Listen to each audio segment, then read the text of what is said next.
The question is explain how the degree of risk depends mainly on the nature and the size of business.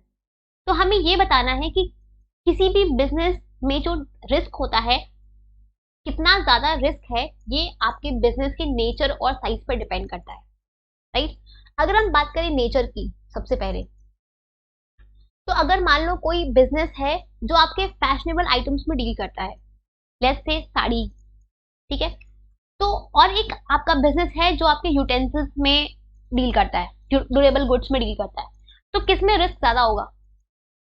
Obviously है कि साड़ी के business में risk ज्यादा होगा, क्योंकि साड़ी जो है, इसका जो फैशन है वो कभी भी आपका चेंज हो सकता है, और वो हमेशा कल आज कुछ डिजाइन हो, कल कुछ नया डिजाइन आएगा मार्केट में, right.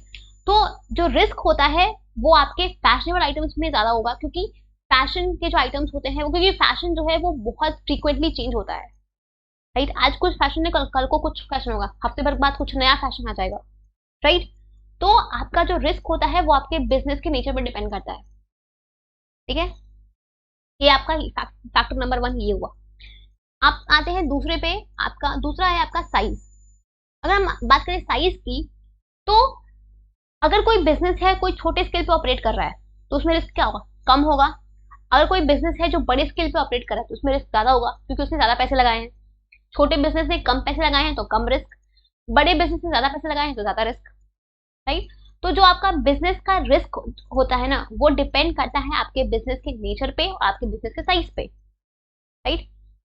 As I said, to summarise once again, अगर कोई बिजनेस है जो आपका फैशनेबल आइटम्स में डील कर रहा है, राइट, तो उसमें रिस्क ज्यादा होगा। अगर कोई बिजनेस है जो ड्यूरेबल आइटम्स में डील कर रहा है तो उसमें रिस्क कम होगा, राइट।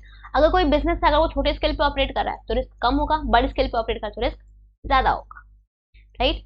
तो किसी भी बिजनेस में डिग्री ऑफ रिस्क जो होता है वो डिपेंड करता है उसके नेचर, उसके साइज पे, ठीक है।